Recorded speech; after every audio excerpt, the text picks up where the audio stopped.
Hello, everybody.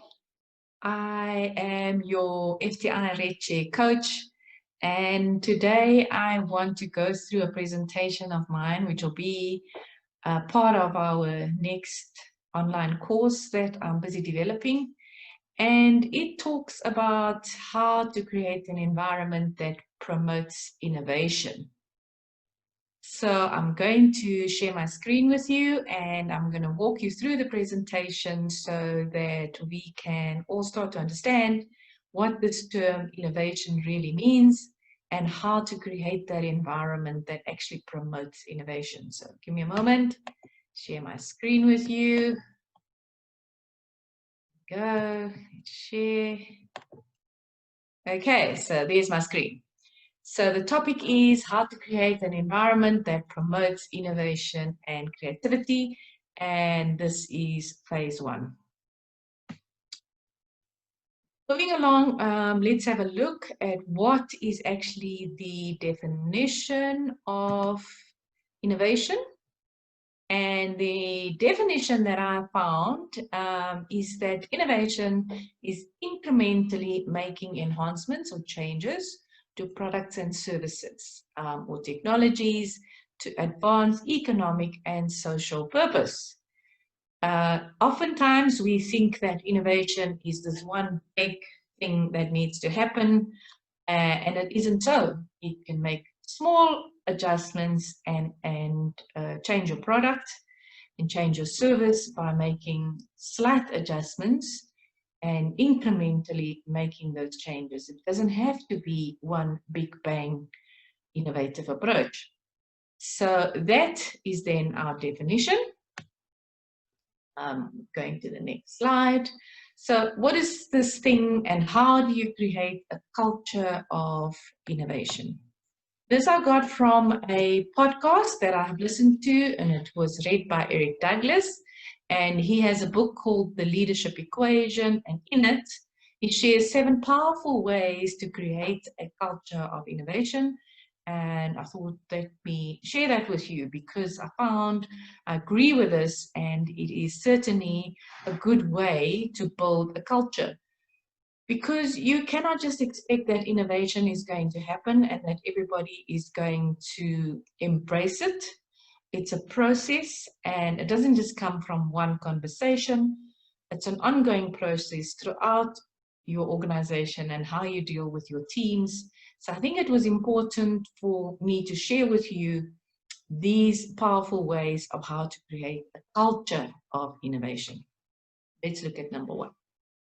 First thing you need to do is to create the big picture and to share that with your teams. It's about what is your vision for your organization and how do you then get other people to buy into that vision. So how do you create this vision? And I actually want to share a couple of props with you in terms of what you could be doing and how you could be showing this vision to your people. And the one thing you can do is to create a vision board. We do these online workshops where we show people how to create a vision board. And it's just really visually putting it out there for everybody to see. You know, so in terms of writing a vision statement, that's great. But the pictures actually tell a much better story and people can buy into it. And people can see where you are heading and what you are trying to do within the organization. The first thing is to create the big picture, and how you create this is possibly one tool is to use vision board. Okay, that's it. Let's move on to number 2. Set aside time for innovation.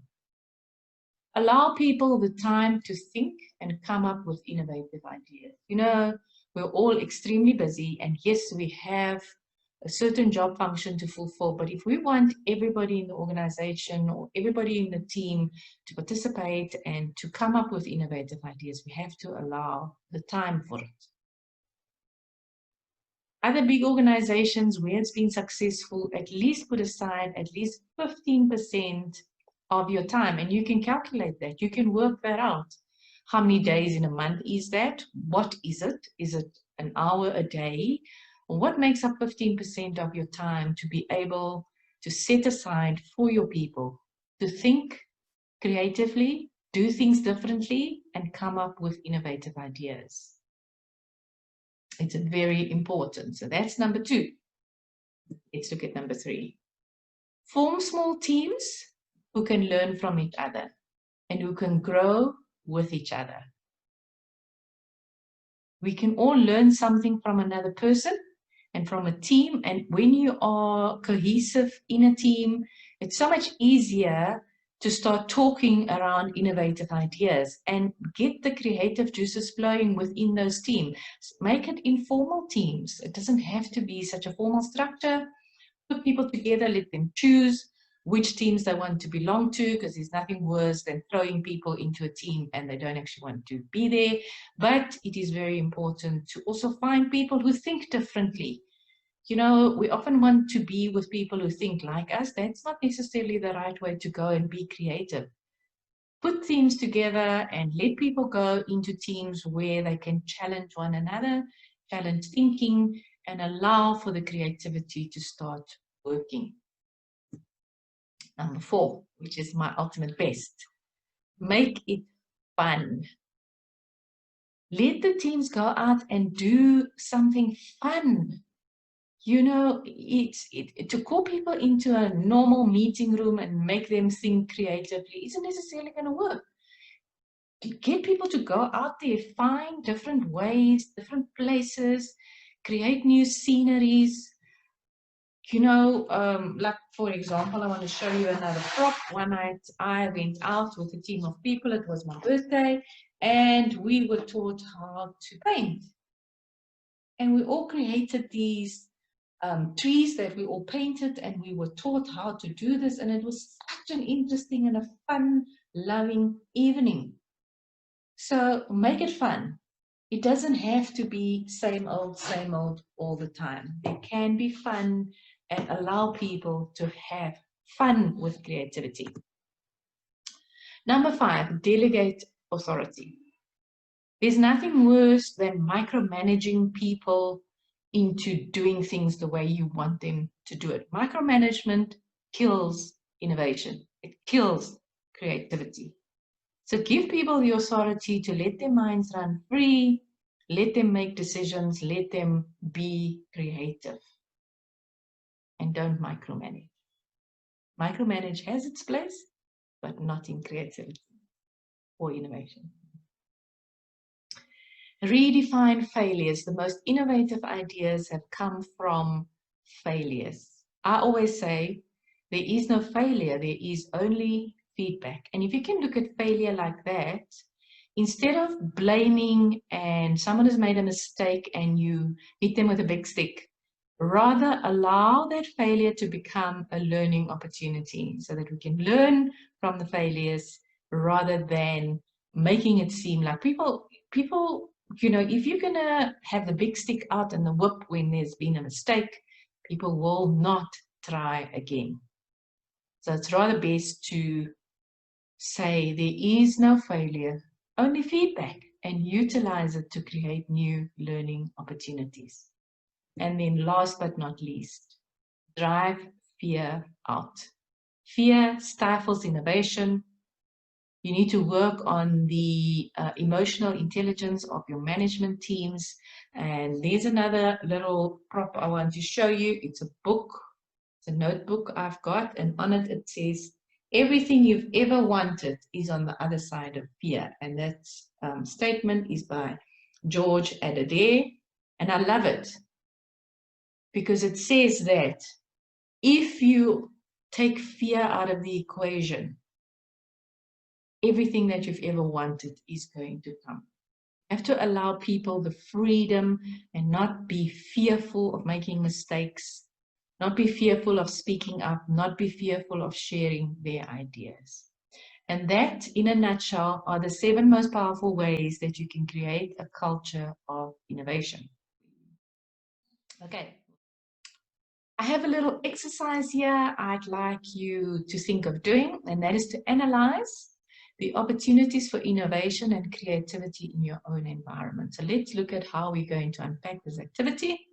And the first one is that you list and you describe the features of an environment that promotes innovation, and go wild with it. Describe it. What could it be?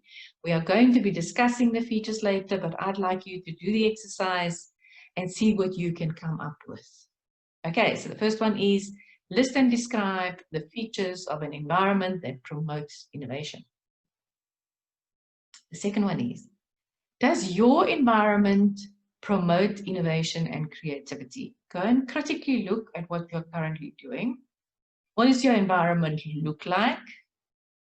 What does it feel like? What does it smell like? How do people behave within it? And then see whether it in fact promotes innovation and creativity. Okay.